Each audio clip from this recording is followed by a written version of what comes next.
நமக்கு ரொம்ப அவசியமான குட் கொலஸ்ட்ரால் தரும் மூஃபாவோட கார்டியா கடலெண்ணெய்.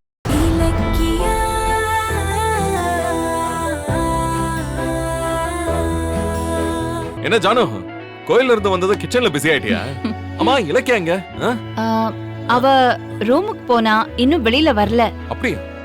ஆமாப்பா, வந்ததுல இருந்து அவ முகம் ரொம்ப வாடி போயிருக்கு. நான் என்னன்னு கேட்டேன், ஆனா பட்டும் படாத மாதிரி ஒண்ணுமே சொல்லாம அப்படியே உள்ள போயிட்டா. என்னாச்சு அவளுக்கு?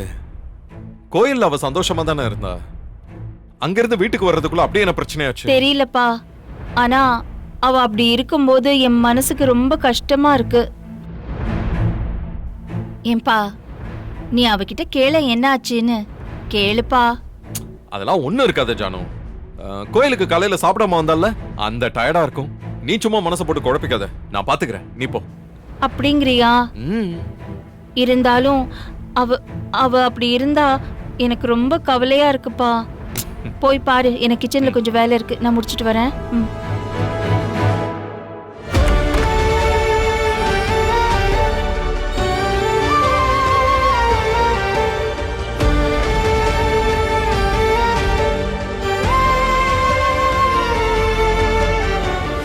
இலக்கியா, ஏன் அப்படி பகல்லே படுத்திருக்க?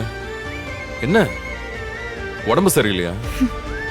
இல்ல, அப்படியெல்லாம் எதுவும் இல்ல. இல்ல, ஜானுவரன் ஏதோ டல்லா இருக்கான்னு சொன்னாங்க. என்னாச்சு உனக்கு? இலக்கியா, திரும்ப இந்த பக்கம் திரும்ப. இலக்கியா,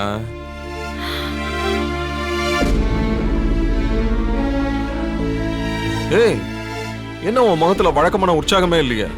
என்ன பிரச்சனை? அதெல்லாம் ஒண்ணும் இல்லைங்க. என்ன ஒண்ணும் இல்ல? கோவில்ல இருந்து வந்தப்பவே இலக்கியா முகம் டல்லா இருந்துச்சு. என்னாச்சுன்னு கேட்டதுக்கு இலக்கியா ஒண்ணும் இல்லன்னு சொல்லிட்டு ரூம்குள்ள போயிட்டா அப்படின்னு ஜானு சொல்றாங்க. ஜானு சொன்ன மாதிரி நீ என்கிட்டயும் சரியா பேச மாட்டேங்கிற. உன் முகமும் வாடி இருக்கு. முதல்ல எந்திரிச்சு உட்காரு. எந்திரி எந்திரி.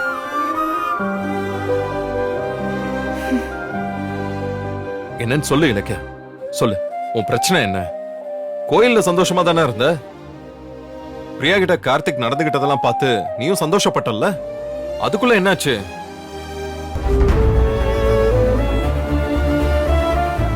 ஓ, கோயில்ல கார்த்திகோட சட்டையில தீ பிடிச்சதை பார்த்து அபசகுணமா நினைச்சிட்டியா? எங்க கார்த்திக் பிரியா சேராம போயிடுவாங்களோன்னு உனக்குள்ள பயம் வந்துருச்சுல்ல? இல்லங்க, அவங்க சேராம போயிடுவாங்கன்னு பயப்படல. அவங்க ஒண்ணு சேர்ந்துட்டா அஞ்சலியோட வாழ்க்கை என்ன ஆகுமோன்னு பயப்படுறேன். அதுக்காக தான் தீப்பிடிச்சு அபசகுணம் காட்டுச்சோன்னு யோசிக்கிறேன். என்ன சொல்ற? அஞ்சலியோட வாழ்க்கைய பத்தி இப்ப கவலைப்படுறியா? ஆமாங்க, அந்த கவலை இப்போன்னு இல்ல, எப்பவுமே அந்த கவலைய மனசுக்குள்ள இருந்துகிட்டே தான் இருக்கும். ஆனா நானாதான் கார்த்திக்கு உண்மையாவே ஒரு புது வாழ்க்கை அமைச்சு கொடுக்கணும்னு நினைச்சு என் கவலையெல்லாம் மனசுக்குள்ளேயே புதைச்சு வச்சுக்கிட்டேன். என்னதான் கார்த்திகோட வாழ்க்கையை விட்டு அஞ்சலியை நம்ம விலக்கி வச்சாலும் ஒருவேளை எதிர்காலத்துல அஞ்சலியோட வாழ்க்கை கேள்விக்குறியாயிடுமோங்கிற பயம் என்னையும் அறியாம எனக்குள்ள இருந்துகிட்டே இருக்கு. கௌதம், என்ன சொல்ற? இத பத்தி தான் ஏற்கனவே என் கூட சண்டை போட்ட. ஆனா நான் அப்பவே அஞ்சலி மறுபடியும் வந்தா கார்த்திகோட வாழ்க்கை நாசமாயிடும், அப்ப வேண்டான்னு நான் அப்பவே சொன்னேன். நீதான் அதை ஏத்துக்கிட்டிய. அப்ப நீங்க சொன்னதுனால மட்டும் நான் ஏத்துக்கல. மாசில்லாமணி மாமாவும் அஞ்சலிக்காக கார்த்திகோட வாழ்க்கை கெட்டிடக்கூடாது, நீ கார்த்திக்கு நல்ல வாழ்க்கை அமைச்சு கொடு, அஞ்சலியை பத்தி கவலைப்படாதன்னு சொன்னாரு. அதுக்கப்புறம் தான் நானும் என் மனசு திடப்படுத்திக்கிட்டு கார்த்திக்குக்கும் பிரியா மேல ஒரு ஈடுபாடு வந்ததை பார்த்து ஜானகி அத்துக்கிட்ட அதை பத்தி பேசினேன். அவங்களும் ரொம்ப சந்தோஷப்பட்டு பிரியாவை மருமகளா ஆக்கிக்கணும்னு நினைச்சு அதை செஞ்சு முடிக்கிற பொறுப்பை என்கிட்ட ஒப்படைச்சாங்க. அப்புறம் என்ன? உன் மாமாவே அஞ்சலியை பத்தி கவலைப்பட வேண்டாம்னு சொல்லிட்டாருல்ல, அப்புறம் ஏன் நீ கவலைப்பட்டுக்கிட்டு இருக்க? அவர் அப்படி சொன்னதுக்கு காரணம் அஞ்சலியால நம்ம வீட்டு நிம்மதி கெட்டுடுச்சேங்கிற விரக்தி. நானும் அப்ப இருந்த மனநிலையில சரின்னு ஒத்துக்கிட்டேன். ஆனா யோசிச்சு பார்த்தாதான் அது என்னோட தப்பா தெரியுது. அஞ்சலியும் என்ன மாதிரி ஒரு பொண்ணு தானே, அவ வாழ்க்கையை இழந்துட்டா அவ எதிர்காலம் என்ன ஆகும்? அஞ்சலி மன்னிக்க முடியாத தப்புதான் பண்ணிருக்கா. நான் ஒத்துக்கிறேன். ஆனா அதே சமயம் அவளால பாதிக்கப்பட்ட கார்த்திக்கு ஒரு புது வாழ்க்கை அமைச்சு கொடுக்கிற நாம அவளோட வாழ்க்கை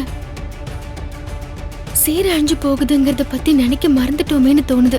அப்ப அவ உனக்கும் நம்ம குடும்பத்துக்கும் பண்ண கெடுதல் எல்லாத்தையும் மன்னிச்சு விட்டுறலாம்னு சொல்றியா?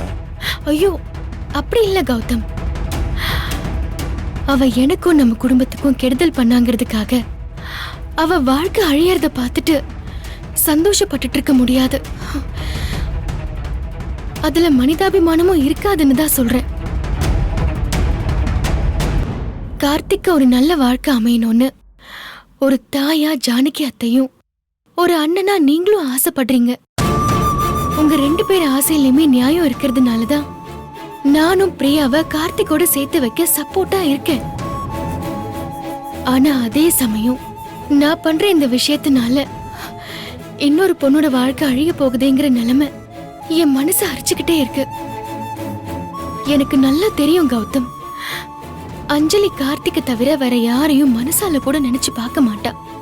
இந்த வீட்டை அதிகாரம் பண்ணணுங்கிற பேராசைக்காக தான் கார்த்திகை அவ கேடயமா யூஸ் பண்ணாலே தவிர அவ எப்பவுமே கார்த்திகை வெறுத்ததில்ல, விட்டு கொடுக்க நினைச்சது கூட கிடையாது.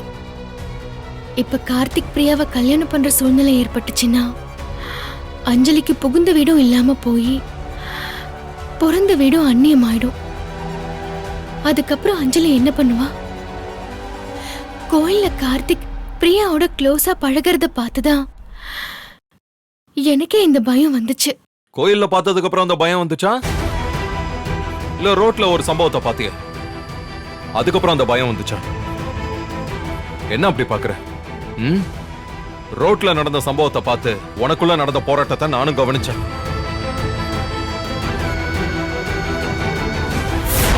ஆமாமா. ஆனா கொஞ்சம் கூட மட்டு மரியாதை இல்லாம திமிரு பிடிச்சு அவங்க வீட்டுல 1000 சேட்டை பண்ணி அவங்களே உன்னை வீட்டை விட்டு துரத்துற மாதிரி பண்ணிட்டியே.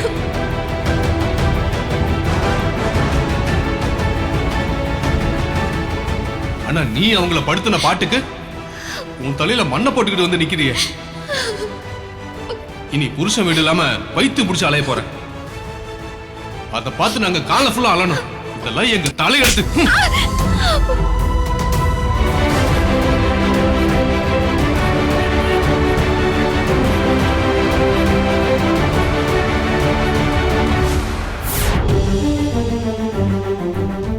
இப்ப சொல்லு, நான் சொன்னது கரெக்ட் தானே? சரி, இப்ப நான் கேக்குறதுக்கு பதில் சொல்லு. கார்த்திக் பிரியாவை விட்டுட்டு அஞ்சலி ஏத்துக்கணும்னு நீ சொல்ல வரியா? எனக்கு இந்த கேள்விக்கு பதில் சொல்ல தெரியல கௌதம். ஆனா கார்த்திக் பிரியாவோட சேர்ந்துட்டா அஞ்சலியோட வாழ்க்கைக்கு என்ன பதில்னு தான் கேக்குறேன். அஞ்சலி கர்ப்பிணின்னு சொல்லி ஏமாத்தினது மன்னிக்க முடியாத குற்றம். ஏன் மேல இருக்கிற போட்டி பொறாமையில அவ அப்படி பண்ணிட்டா.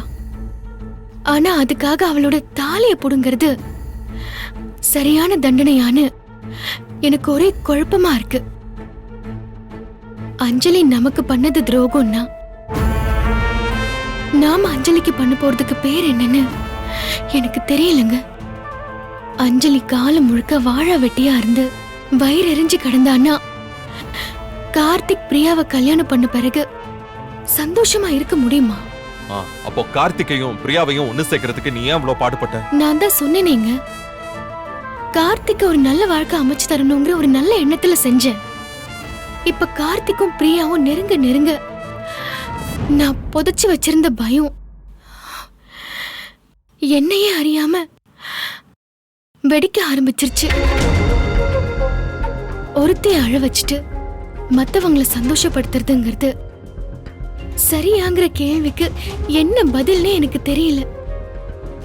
அப்படியே கார்த்திக்கும் பிரியாவுக்கும் கல்யாணம் பண்ணாலும் அஞ்சலி நிம்மதியா வாழ விட்டுருவாளா? அவளோட கோவமோ சாபமோ இன்னும் உக்கிரமா தானே மாறும்.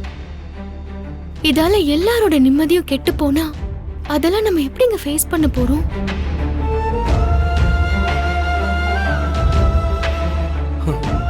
கார்த்திக்கும் பிரியாவும் ஒன்னா சேர்ந்தா தானே இந்த பிரச்சனை எல்லாம் வரும். அவங்க நிச்சயமா ஒண்ணு சேர போறது இல்ல. ஒரே ஃபேமிலி தான், ஆனா ஒரே ஃபேமிலி கிடையாது. இவளுக்கு டேஸ்ட் இல்லைன்னா வேஸ்ட். சாருக்கு டேஸ்டியா இருந்தா மட்டும் போதுமா? ஹெல்தியாவும் இருக்கணும். சமையல் சுவையா இருக்கணும், ஹெல்தியாவும் இருக்கணும். ரெண்டும் வேணும்னா ஒண்ணுதான். காடியா கடலெண்ணெய். வாசமா, சுவையா, ஹெல்தியா. காடியா கடலெண்ணெய் நமக்கு ரொம்ப அவசியமான குட் கொலஸ்ட்ரால் தரும் மூஃபாவோட. காடியா கடலெண்ணெய். ரெண்டும் வேணும்னா ஒண்ணுதான். இந்த வீடியோ உங்களுக்கு பிடிச்சிருந்தா லைக் பண்ணுங்க, கமெண்ட் பண்ணுங்க அண்ட் ஷேர் பண்ணுங்க. மறக்காம சரிகமா டிவி ஷோஸ் தமிழை சப்ஸ்கிரைப் பண்ணுங்க.